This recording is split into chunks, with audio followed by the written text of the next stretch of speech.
Okay, man, are you ready to go? I'm ready to go. Now, come on, now crank this motherfucker up.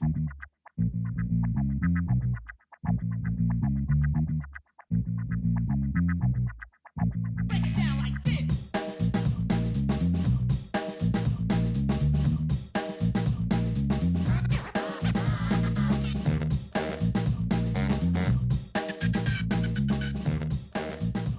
Hello Internet, Gino that Pinguino Grieco here again with another episode of Deep Listens, and today we're going to the world of the weird, the land of the strange.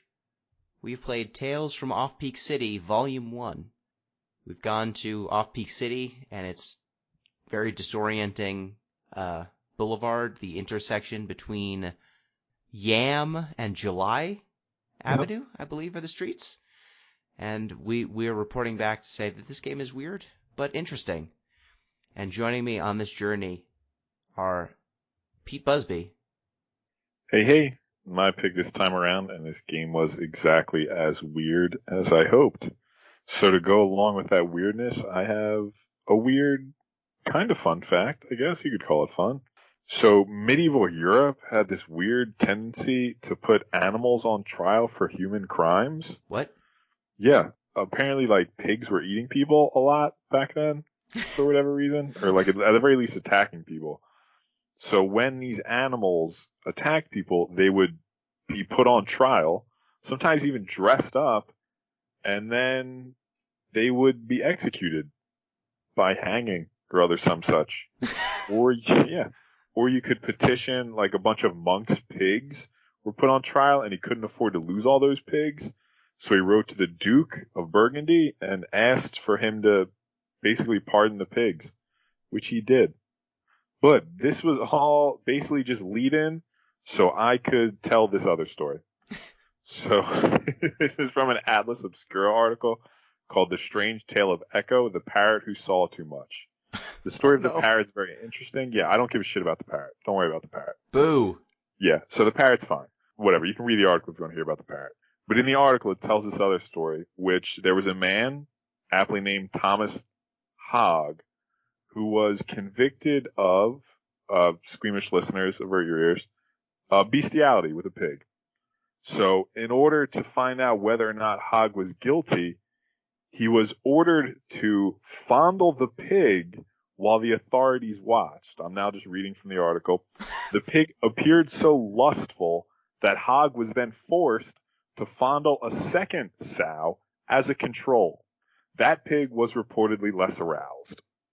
So eventually they let Hogg off because they couldn't figure out whether or not these pigs actually responded lustily to his multiple caresses. But that was basically how they adjudicated crimes back then in 1647, New Haven, Connecticut.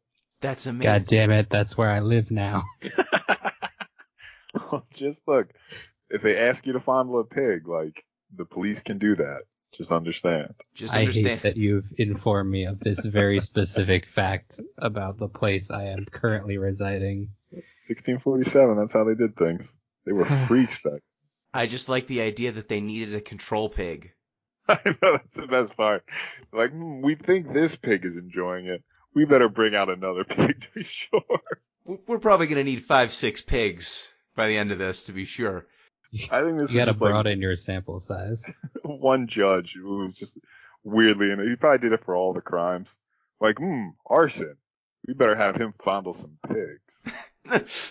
Well, that pig doesn't look like he enjoys it, so guilty for arson. Wow. You started with putting animals on trial, and I was like, oh, where's this going? And then you told me about a parrot who saw too much, and I thought, wow, it's going to be a parrot that saw a murder, and they wanted to make it say Polly saw the murderer. Oh, there are lots of stories of those. I would imagine. Yeah, like lots of like parrots repeating people's last words. It's creepy. Oh, that's creepy. See, I was hoping to have some sort of hard-boiled story where there was a parrot in a witness chair, and 2 cops were trying to get it to talk. Pig fondling. You got pig fondling. Damn it. You see, the Discord submitted a fun fact. Pete, you as the arbiter of animal fun facts, tell me if this is a fun fact. Apparently, crows will befriend you if you feed them. And so if you befriend crows, they will treat you as though you are one of their murder, and they will guard you.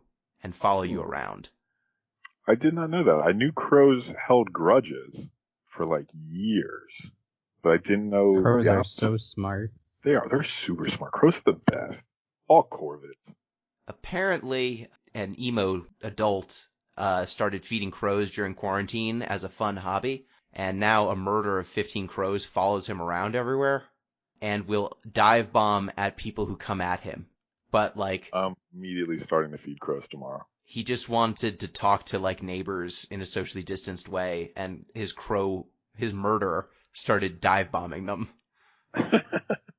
It's crow or nothing. Like, that's all you get now. You can have a crow crew, or you can have humans, no in between. Crows don't roll with other humans. That is ride or die. I love it. All right, that second voice you heard earlier is M. Palladino, our other co-host. Hello, M. Hello.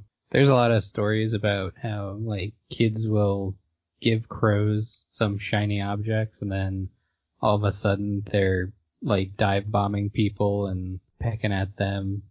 I wasn't even going to tell that story because your story was so upsetting, Pete.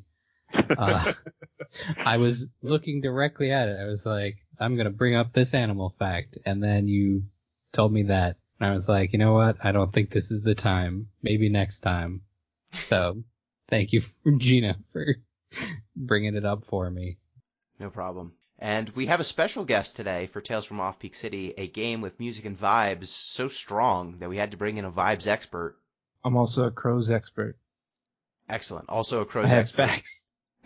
Musical artist, Too Mellow. Hello. Hi.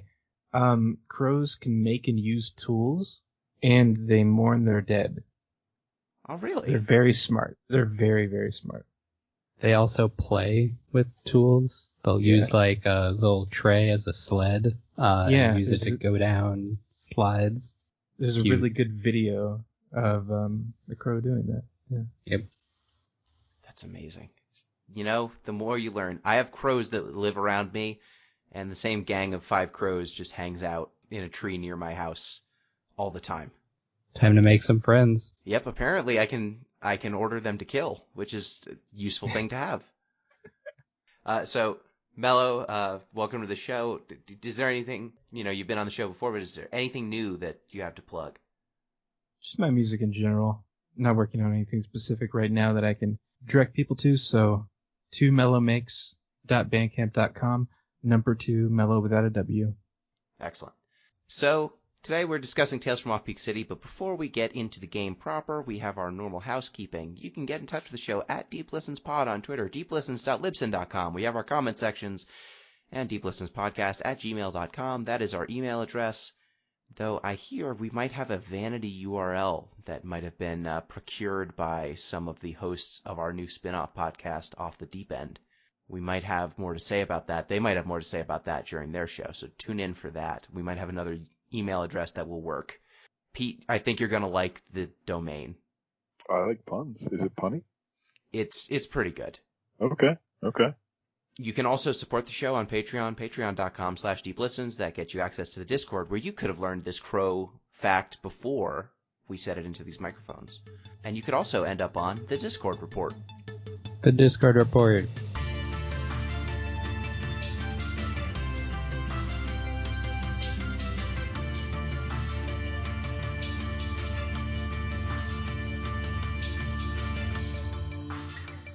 Is that good?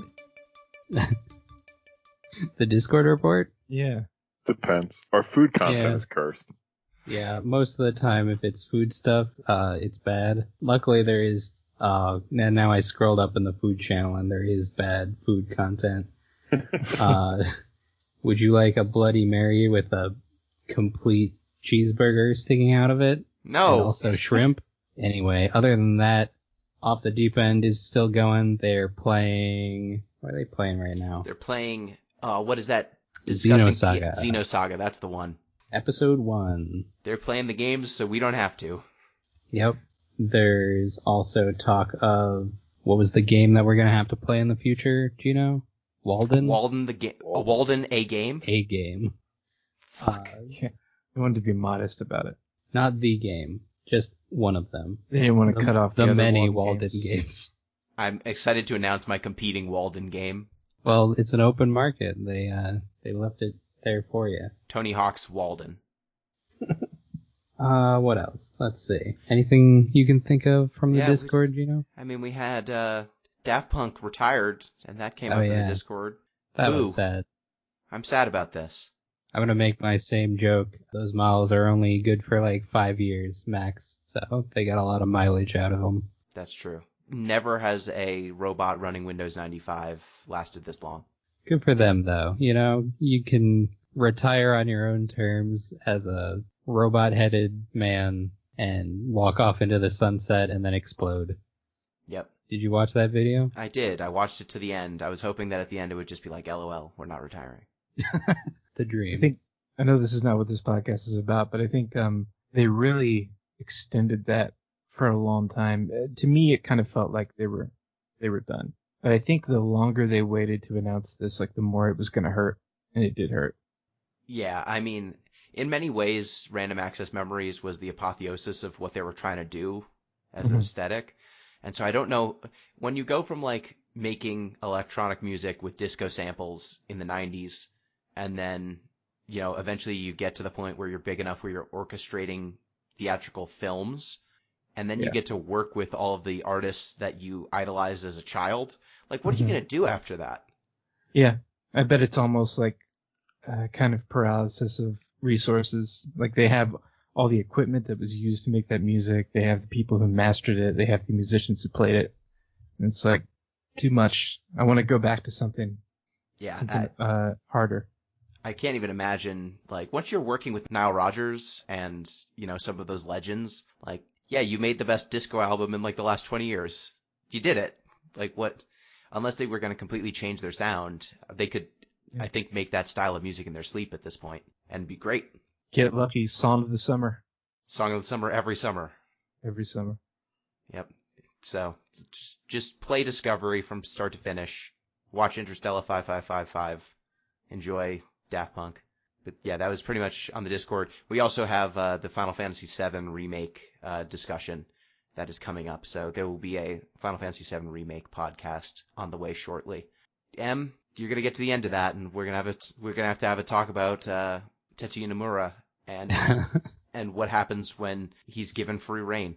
Unfortunately, he's been given a lot of free reign over a lot of things, and all of them have been questionable at best. So I'm excited to see just what went off the rails with this one. Yep. All right. So that's the Discord report. I don't really have much for my my obsession. Go ahead. Yes. Can I do one? Yes, you can have an obsession. M. Okay.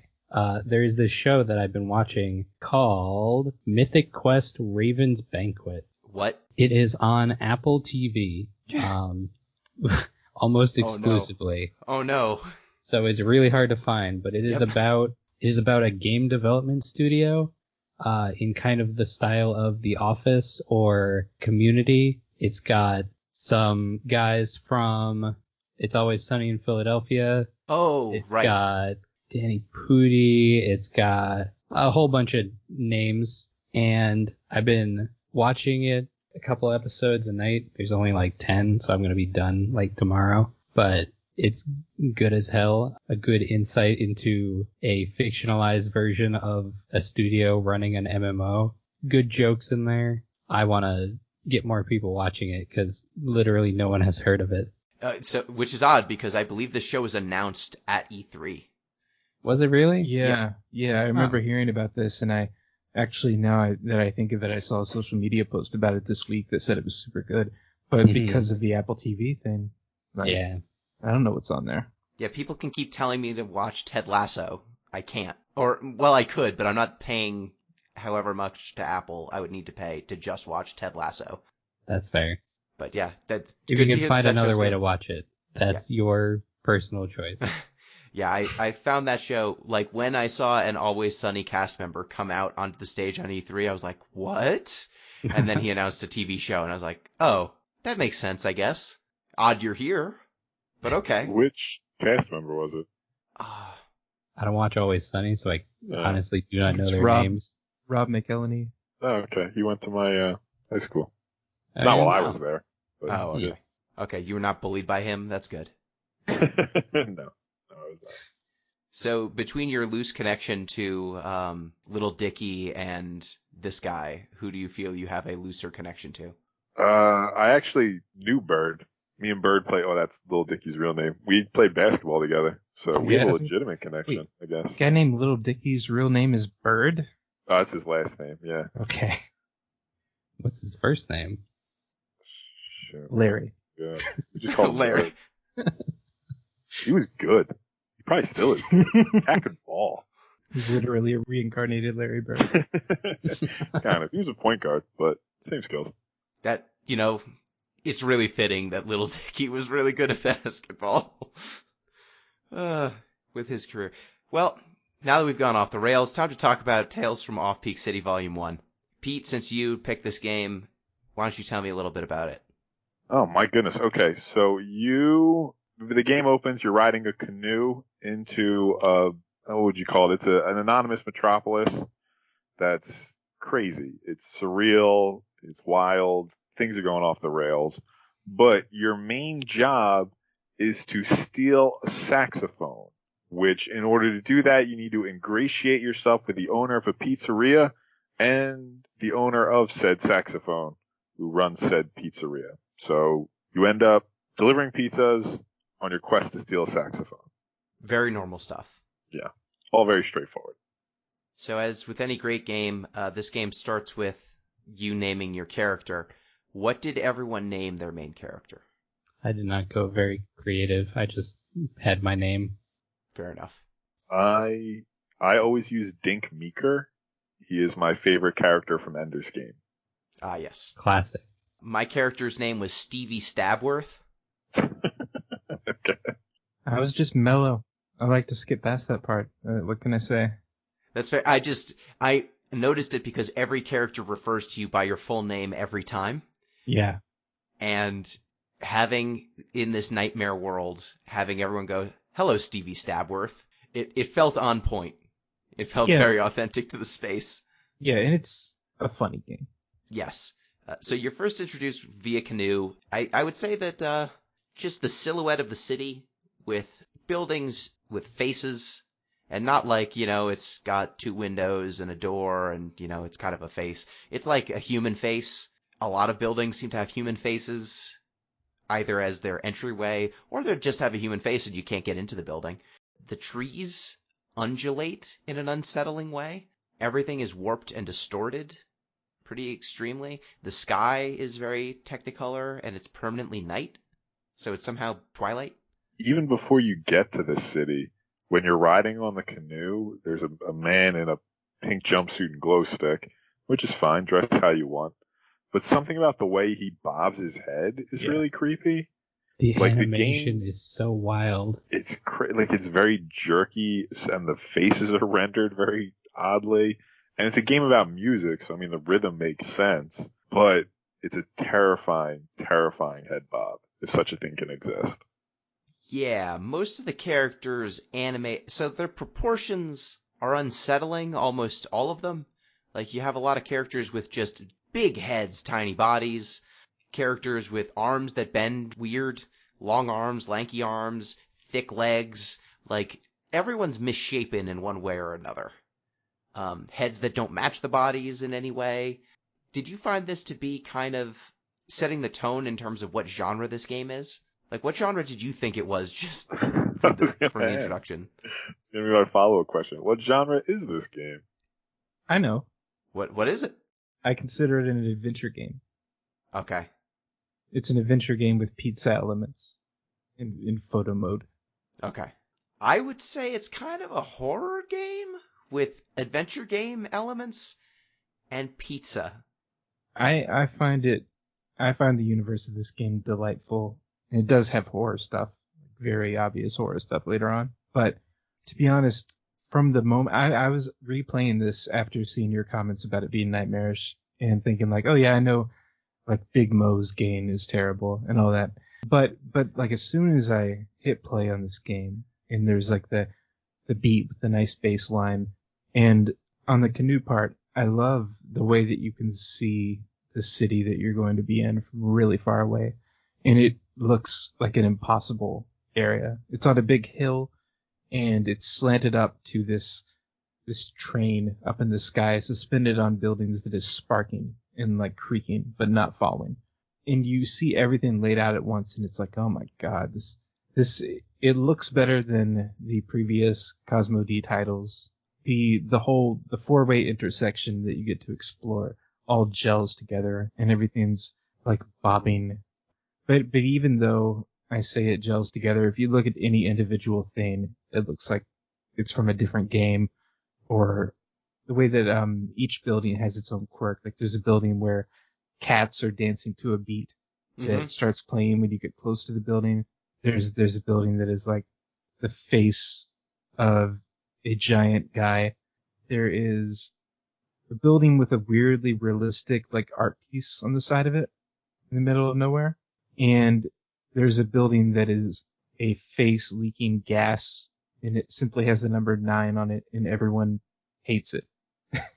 Yeah, it's leaking tears, and you can't go in the building. There's no door into the building that you could see. It seems to be sealed off. And the only information about it is that all deliveries must be made face to face. Yes. It's a giant face. Yep. You have a building that says, in the windows, it just says pizza between lovers on it. Yes. Mm-hmm. There's a building with just a head growing out of like the top of it. Mm-hmm. One building has a beluga, like miniature beluga whales swimming around in circles in a window display. There's a building, there's an alley with a giant dog with luminescent eyes panting over a fence. Yep. It makes me jump every time. I cannot emphasize enough, we are not exaggerating in any way what you see in this game. If you just look up screenshots, instantly you'll understand. Yeah, and like the assets, some of them, you know, the polygonal stuff seems to be handmade. Some of the assets are just JPEGs. Like there's salmon in a bucket that some people are fishing for. I think they're salmon. Yes. And it's just a pile of JPEGs stacked on each other. There's a lot of just really low-res images in some places, mixed with these, I mean, they're high resolution because they're rendered models, but nothing looks polished, and it seems to be intentional. Mm-hmm. Yeah, I think this game has like PC adventure game from the late 90s, early 2000s aesthetic, except that you can walk around in it as a full 3D game instead of it being like different screens. Yeah. Like I could imagine if you could walk around in Grim Fandango. Exactly. This is like walking around in Grim Fandango. I could see that. Yeah. Good call. Except instead of it being Grim Fandango, what if it was Hey Arnold and everyone was on LSD? Yeah, the city, you know, though the city is so visually exaggerated, it kind of has exactly the same problems that our cities do. Yes. So once you docked, the game just kind of sets you on your way. You meet Big Mo, who seems to be the heavy in the area, and he tells you basically keep your nose out of trouble. What did you do from there? Did you go straight to the pizza place, or did you explore? I meandered around a little bit. One of the things that I found in this game was if you have enough money to buy something, you should probably buy it, which led me to the camera right off the bat. There's a photography mechanic where you are collecting rolls of film in different hidden locations around the world, and then you can take pictures, and the film doesn't actually tell you what the pictures are going to look like when you actually take the picture. So there's some experimentation there. Some of them make like weird pixelated looking things. Others are like really fluorescent streaks. So I did a little bit of photography. I learned later that you could like put the pictures in frames inside the pizza place. I didn't actually do any of that. Did you guys interact with that at all? I didn't learn it until after I'd finished the game. Yeah, I learned it because I looked at the achievements and it was in there. So I was like, oh, that's neat. I did because I got the sense that like the neighborhood wasn't really being represented in the pizza place. So I went around and took pictures of the things I liked most in the neighborhood and I put them on the wall. Oh, that's Did nice. you take a picture of the small child and his giant basketball? No, where's that? Oh, it's up, if you go up Yam Street, there's a small child sitting on a little folding chair with a gigantic basketball. You're talking about the landlord. Yep, talking about how the landlord is not great. Mhm. Oh, okay. Okay, yeah. And if you don't pay rent, you end up in Building 9, and no one wants to go there. Yeah, I think I took landscape pictures, and then one of the pictures was for something extremely disturbing inside of Gaetano's upper floors. I was just like, oh, why don't I just put this on blast to anyone eating pizza? Yep, definitely. That could be anything. Yeah. So there's 2 collectibles in this game. There's film, and each of the films has a different filter effect. And there's also toppings for your pizza, because once you go to Satano's, you become enlisted as a pizza chef and delivery person. So the default toppings that you have access to are discernible as food. You've got mozzarella, which they call fresh mozz, which is very funny. You've got tomato sauce by the vat, olives, basil, and pepperoni, I believe, are the starting toppings. Mhm. But you can find a bunch of other things that you can serve to humans. Kind of. I mean, some things you shouldn't serve to humans. Yeah, Can you? Technically, yes. Should you? Maybe not. they're into it, I found. There's one thing that for certain I would not serve, but otherwise I think everything's fair game. I mean, it's synthetic. Well, I think one of them might literally not be fair game in the fishy game sense. So which of the toppings did you find most disturbing? Pete. Oh gosh. There's a top 2. I'll go with mine, I guess, would be flamingo meat.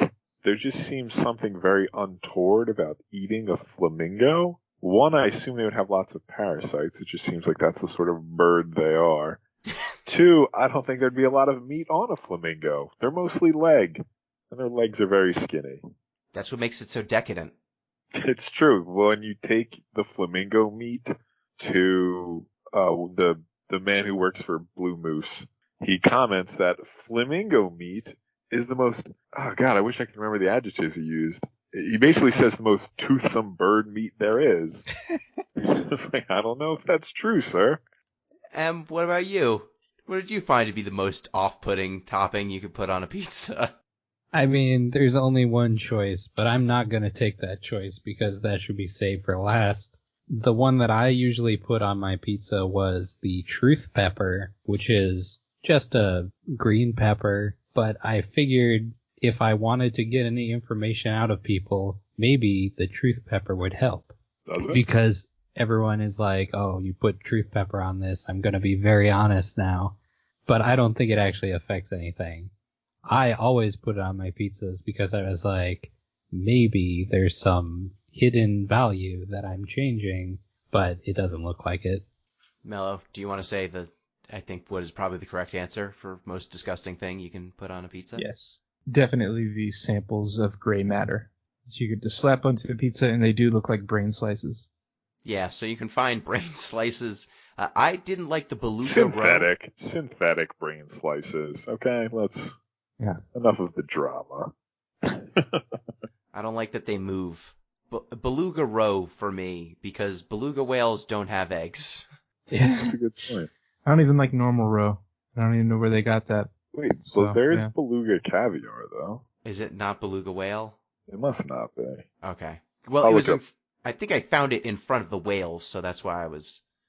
Yeah. Oh, it's the beluga sturgeon. Oh, okay. That's Huh. a type of sturgeon.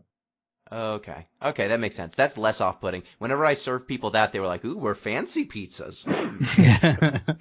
I never once found, I guess, the appropriate amount of sauce. Apparently, I was constantly over-saucing my pizzas. Which I couldn't understand. I felt like I was always putting an appropriate amount, but they were like, "You have truly drowned this pizza in sauce." It's a talent you have not mastered yet. Yeah, they either said that there was scant sauce or too much sauce. And the people who you serve these pizzas to, they have something to say about all the normal toppings, their presence or absence, and then they will usually say something about the weird toppings you've added. Mhm. People didn't like worms. Oh yeah, the worms also move in an Oh, yeah. unsettling way once they're cooked. Yeah.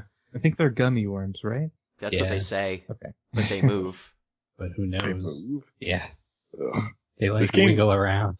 This game's trying pretty hard to ruin pizza. Yep. They are, and why don't we talk a little bit more about how they're trying to ruin pizza? So you meet Citano, and he, gives you a job delivering pizzas. Did you read the resume that they give you to get the job? Yes. Yeah, you get a resume printed out of a canoe, on a printer on a canoe. I read it the first time I played, but I didn't read it this recent time.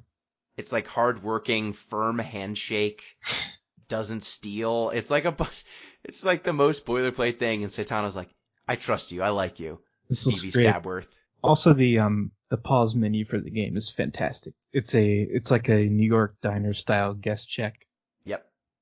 I love it so much. Yeah, that's really good. Also, like, the pizza contraption is a whole thing. Yeah, you get a little cutscene every time you make a pizza with its own little It's soundtrack. wild.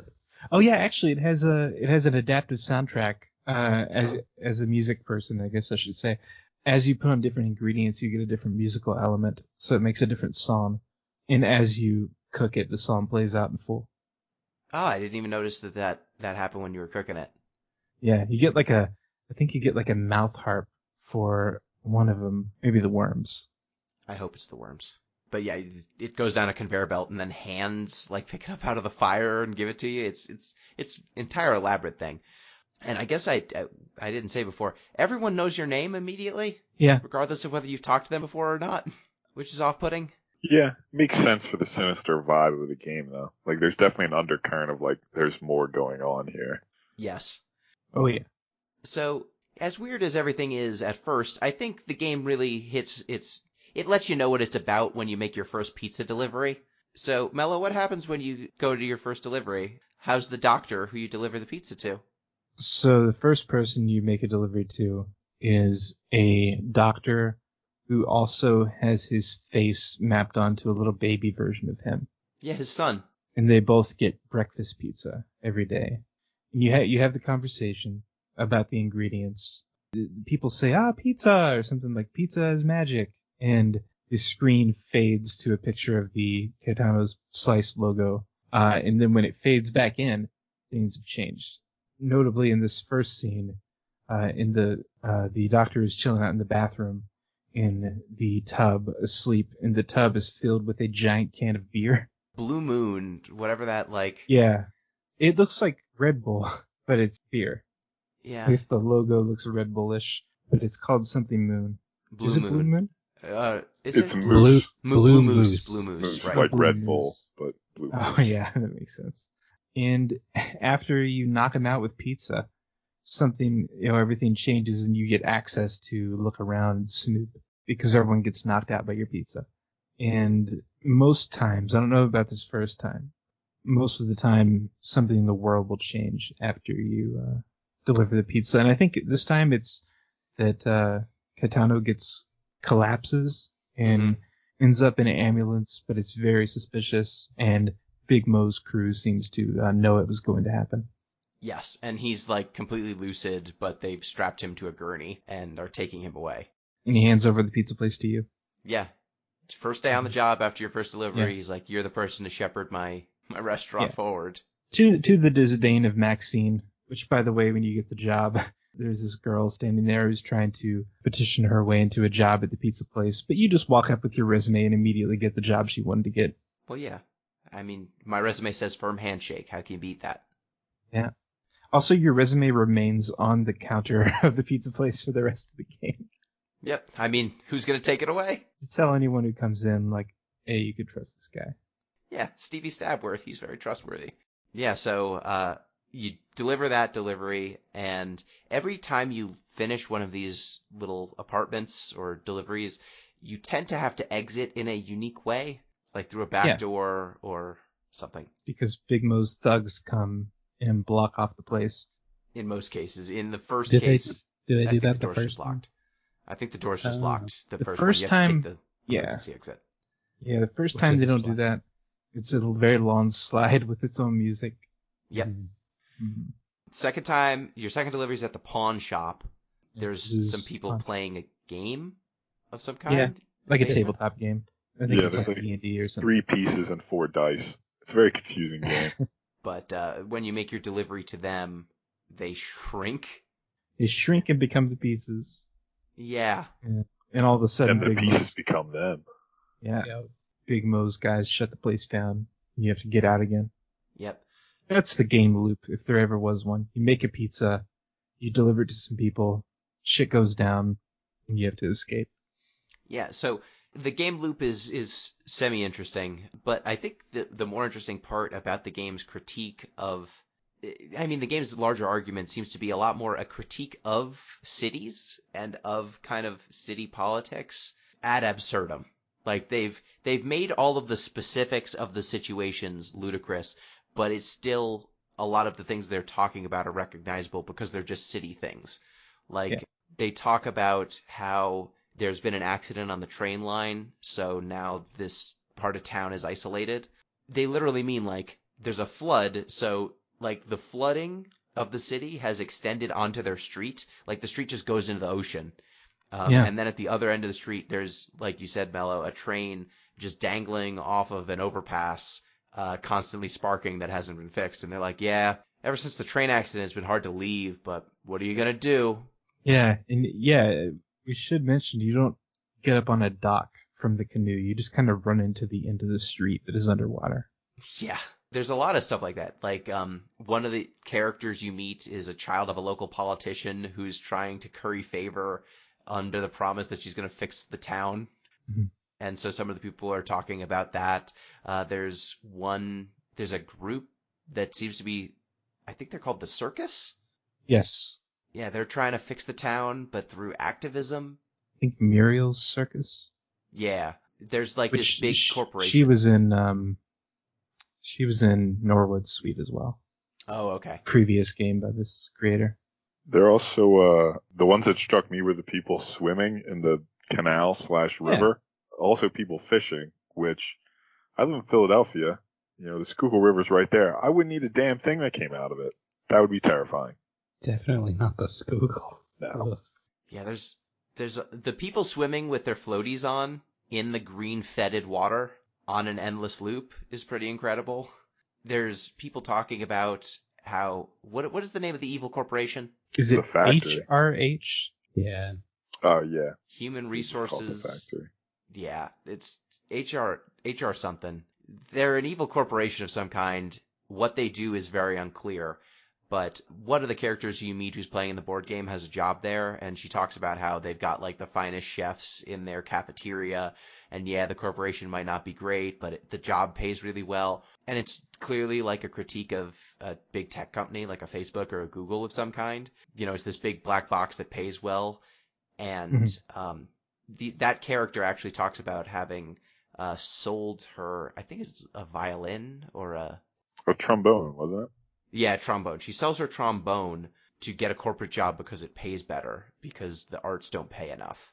There's one kid who talks about how he's in a band and he hasn't given up his dreams, and then the two of them go, well, that's because your parents are rich. And having these conversations that feel incredibly relatable, but everyone looks like a monster. Yeah. You finished the band's storyline? I think so? Maybe? With the agent or the A&R person comes in. Oh yeah. No, what happens? That guy. Around the end, when you come back in, the band the whole time has been, they're like your hint system of like where to go next. If you give them the picture of the saxophone, they will give you a hint on what you should do next. And at one point when you come back in, they're no longer in that position, and instead they're talking with some sort of like radio person who is offering them the ability to get away from this part of the city and go and make music for basically no pay. They were going to be buskers on the train system, but it'll get them away. And he's going to record the music that they play on the trains and like use it for himself. And it sounds cartoonishly exploitative, but they're just like, oh, we get to ride on the train and go different places all day. It's such a low get. Yeah, I mean, there's a lot of moments like that where they've managed to make this, frankly, nightmarish town feel real. And it's amazing, because this game's only like an hour long. It's amazing they have that much attention to detail and craft to the discussions when it's also so surreal. Like, you know, talking to the guy having a yard sale, and he's just like, yeah, you know, this is some of the stuff I had lying around. pick it up if you want to. And then after you buy something, he has a conversation with the house that he lives in because it has a face and a mouth. But then otherwise, it's just a normal dude. Also, while we're talking about buying things, there are a whole series of items in this game that are like colossally expensive. Mm-hmm. Like you can get a jade fish for like $1,400, which is like a good deal for a jade fish in the real world, but in the game it's pretty expensive. Is there any way to make that much money? I really doubt it. Okay. And something I expected to happen, or I kept expecting, is the owner of the pawn shop suggests that like this might be the last chance to get these things before the company just claims them or whatever. And some of them are things related to the people you keep hearing about, like Norwood and Caetano demo tapes, or like there's some other instrument, I think like a trumpet, but they're extremely expensive. And I was always wondering if I was always coming back and checking them to see if the price got knocked down as a story reason, just like everything must go so it doesn't get claimed by this company, but it never did.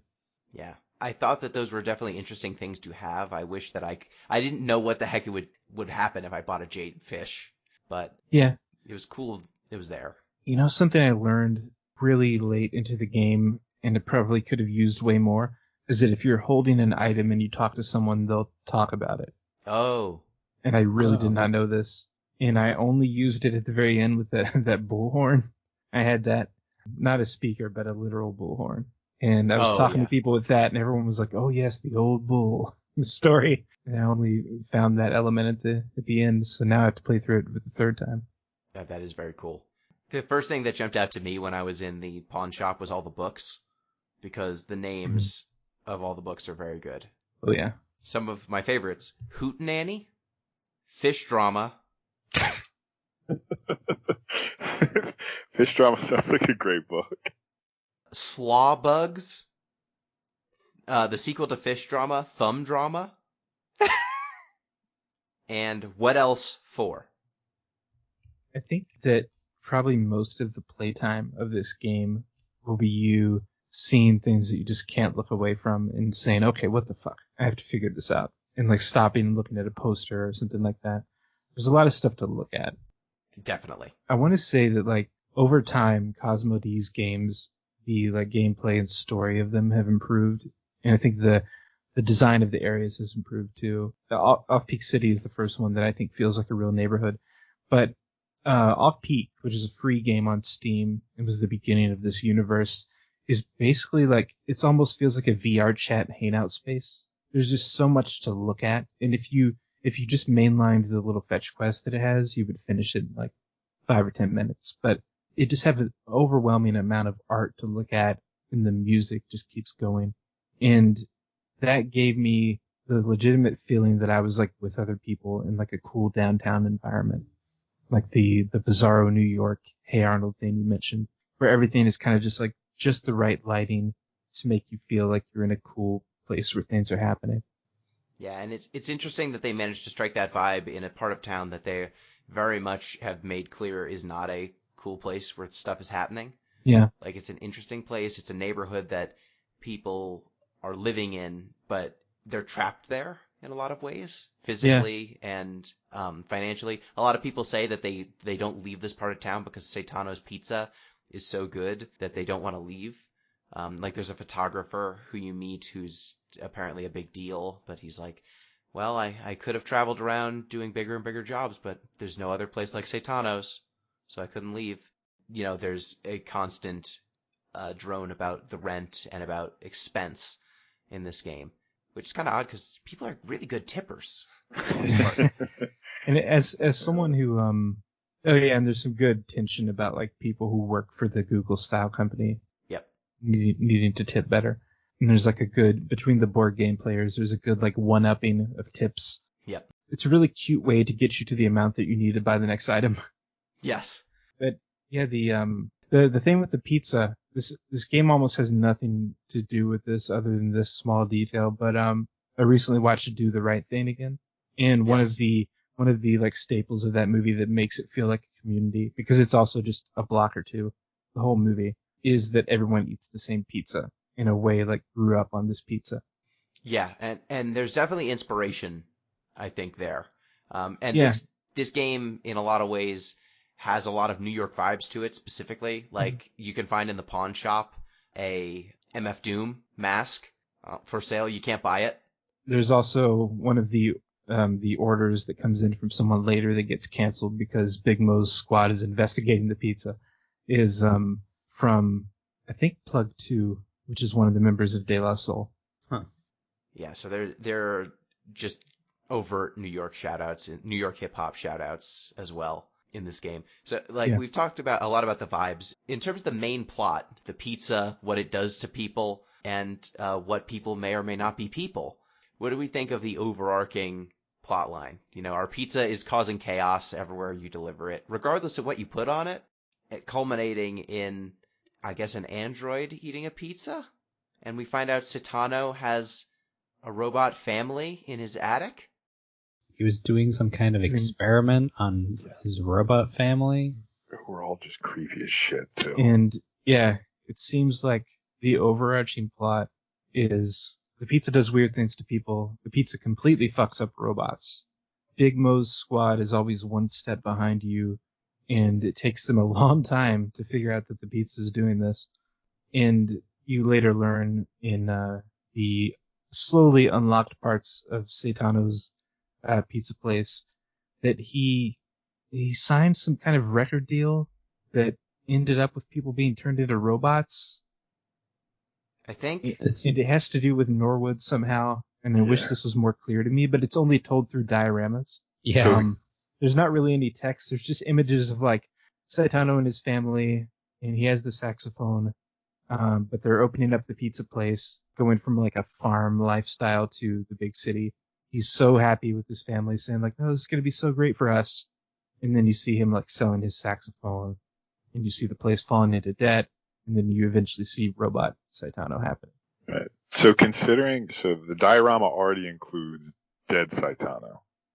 Yeah. So my assumption was that Saitano had already died. Norwood still wanted to make music, so he created a Saitano robot. But like Big Mo says, when he's just chilling, keeping you like locked up, the robots don't necessarily have the same music skills as their real life compatriots. So Android Saitano sucked at music. They're probably just made to be workhorses. Yeah, basically. Really, really creepy workhorses. Yeah, and you eventually find Saitano presumably alive in like a tube thing. No, that's just another android. They're just going through. Oh, that's just another android. Yeah, there have been multiple Robo Saitanos, it seems. They burn out after a while, the robots. And the robots seem to be coming from the factory. Okay. So yeah, one of the attendants, or like a secretary for the photographer is a robot, and your pizza drives her insane. The photographer gets actually fully turned up on this pizza in a really good scene where like early on she's like, "Oh, I really shouldn't. I can't with the pizza." And then you serve it and you come back and all of a sudden she is like all in on the pizza. And you take her jaw and use it to open a door. Yeah. This game is so weird. Yeah, you do use it to open that door. And then, I mean, the game concludes basically with you heisting the saxophone, being locked in a room, and then the creepy androids stare at you through some glass. Yeah. And then the horrible tiny baby doctor opens up a vent and then points you to like a way to escape. Yeah. It's a pizza button. Yeah, you hit a pizza button and then you go down a fire escape and you end up on an underground railroad. Yeah, which is somewhere. I believe is one of the trains from the original Off-Peak. And I guess from there this chapter of the story is done. Yeah. So Mello, what are you looking forward to for Off-Peak Volume 2? Do you have any expectations? Yeah, I want to find out why the saxophone is important. It's a good question. And I'd like to know about, some of these characters. But mostly I just want more of this music and another place. Because for me, I come to these games 100% for vibes, which you can tell because I don't remember half the story. I'm just vibing the whole way through. And I think the music for the original Off-Peak is still my favorite, but those the albums from these games are on Bandcamp, and the music is very organic. I'm pretty sure it's all been played by a band.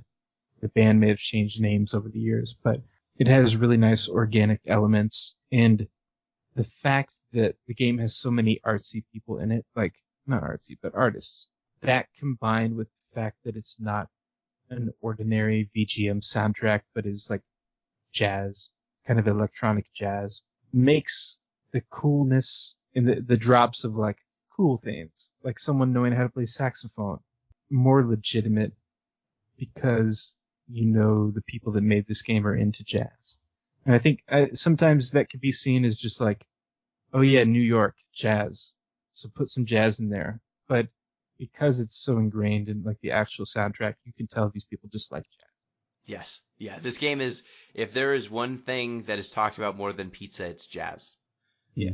This is a world where everyone's kind of like beatniky in a pleasant way. I was actually wondering, Mello, maybe you can speak to this.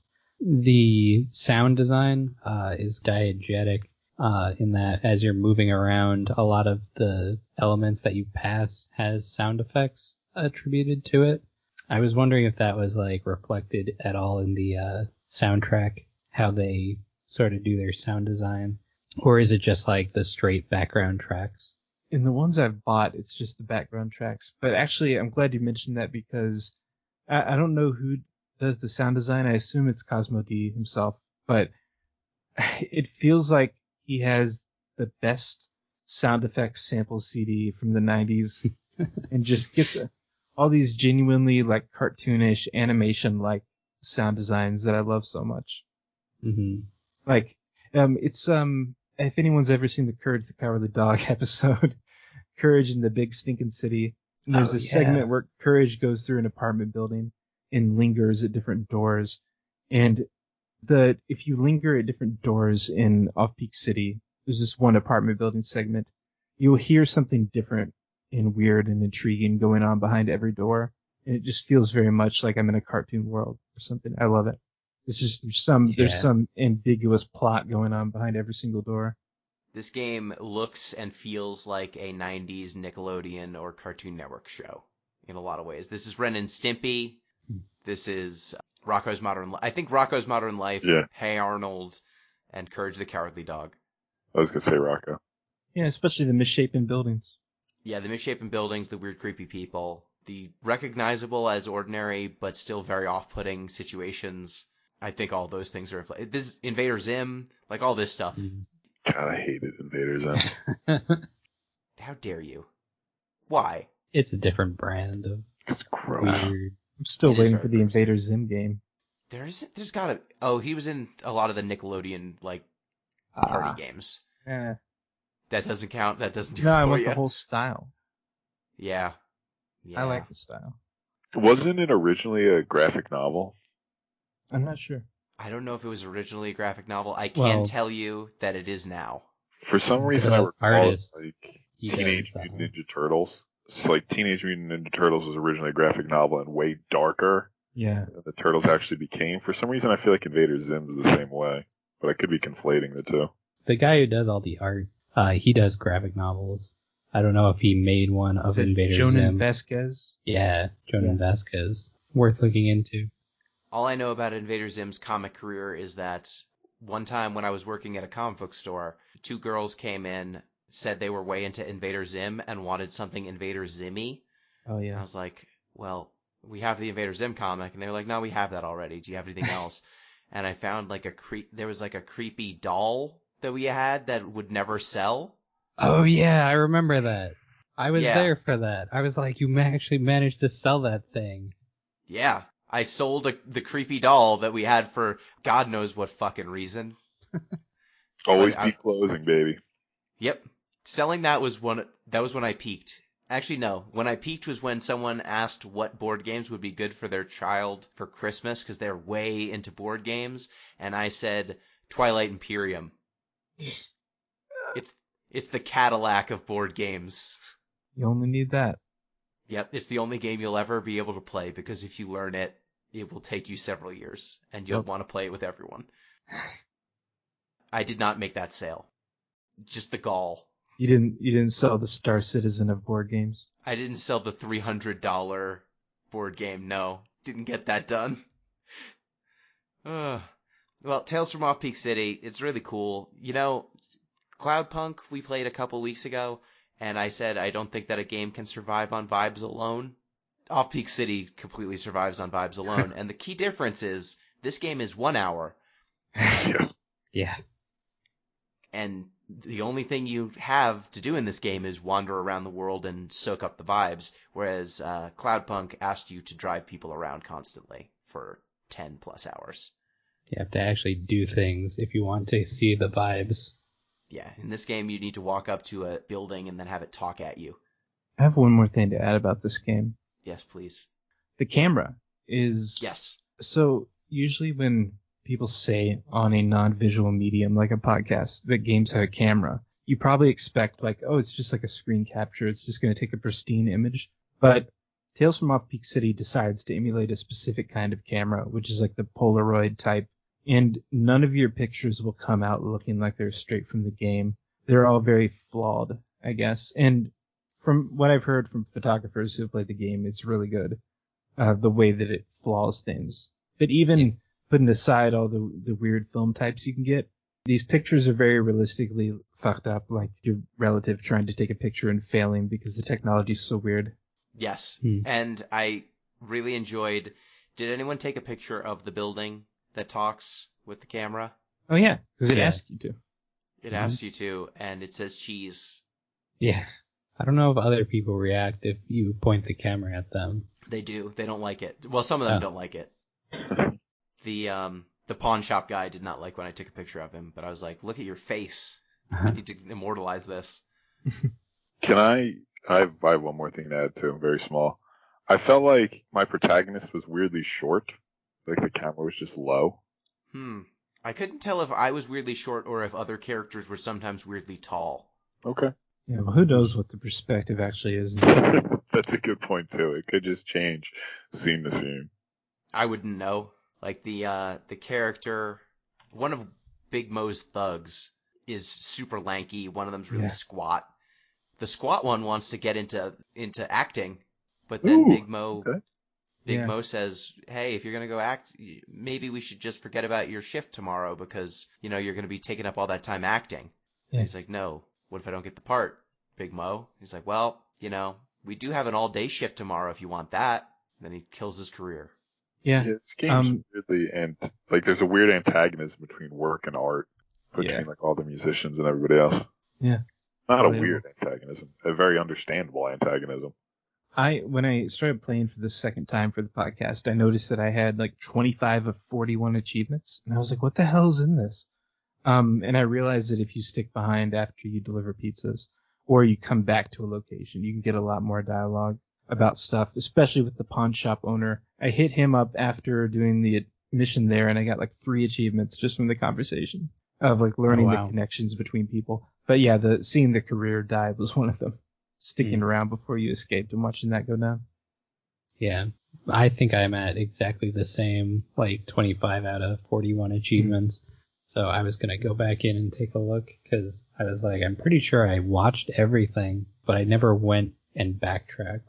So that's definitely like something that I wouldn't have thought to do otherwise. I actually do have one quibble about this game. Yeah. It's a pretty minor one, but I feel like it doesn't feel good to click and advance the conversations. Like you don't really get any feedback from it. It's odd, and it all kind of goes at the speed it wants to, regardless of how you're clicking. And I like the way that it prints out, but I just don't feel connected to it. And a lot of modern visual novel style games are so slick. Like the button press feels so good. So it could use that. Well, it's a shame that this very weird jankety game doesn't have the click. I mean, they'll probably figure it out for the next one. Yeah. I don't think they want to disturb the sound, so it would have to be something visual. Yeah.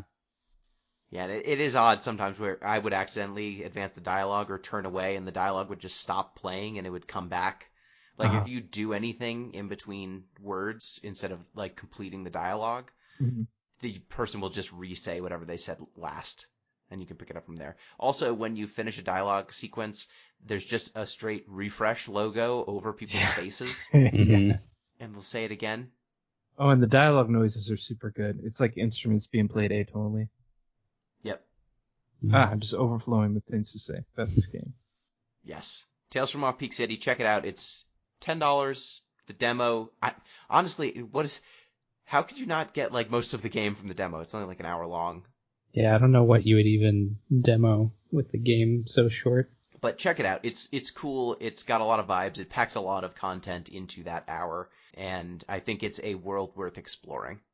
So with that, I think, Em, it is now your turn to pick again. It's my turn. So, we're going to do a Final Fantasy Tactics style game. Yeah! It's not The out best yet. Final Fantasy. The game itself is not out yet. We're not going to play Final Fantasy Tactics. Boo! We're going to play... I'm sorry. We're going to play the demo of Project Triangle Strategy, which is on the Switch. This was revealed 5 days ago or so at the Nintendo Direct. It looks like Octopath Traveler in style with Final Fantasy Tactics elements as far as the gameplay goes. It looks pretty neat, but it's not going to be out for another year at least. So I want to take a look at the demo and see what we think before I invest, a full game price into it. Podcast bucks. Yep, exactly. All right. Well, next time we will be checking out Project Triangle Tactics. Is that the full title? It's a working title. It's doing a lot of work. That is a lot of work. We are checking out the demo for Project Triangle Tactics. Strategy. Strategy. Project Triangle Strategy. It's even worse. Hold on, it's worse. It just rolls off the tongue. Oh, yeah. Thank you, Pete. Yeah, I feel like weirdness is having a moment right now. I was glad we could jump on board the train. Thank you, Em. I feel like this game is going to have some conversation with Kentucky Route Zero in the future, because it feels very on the same track. Yes. I'm interested to see how this one plays out compared to Kentucky Route Zero. I hope this one also takes 5 years to come out. I mean, it is coming out in episodes, so we could see another 10-year development cycle. Who knows? Yeah, it is in many ways a similarly weird companion piece with a critique on capitalism, though this one is more focused on arts versus wage earning. It's like the New York Route Zero. Yeah, it's a lot of Brooklynites talking about how the area is gentrifying and how they'd really like to be playing with their band, but instead they need to work for Neo Google. Yeah. And thank you, Mello, for joining us. Of course, glad I got to talk about this game. I've always loved Cosmodes stuff, and I think it deserves as many spotlights as it can get.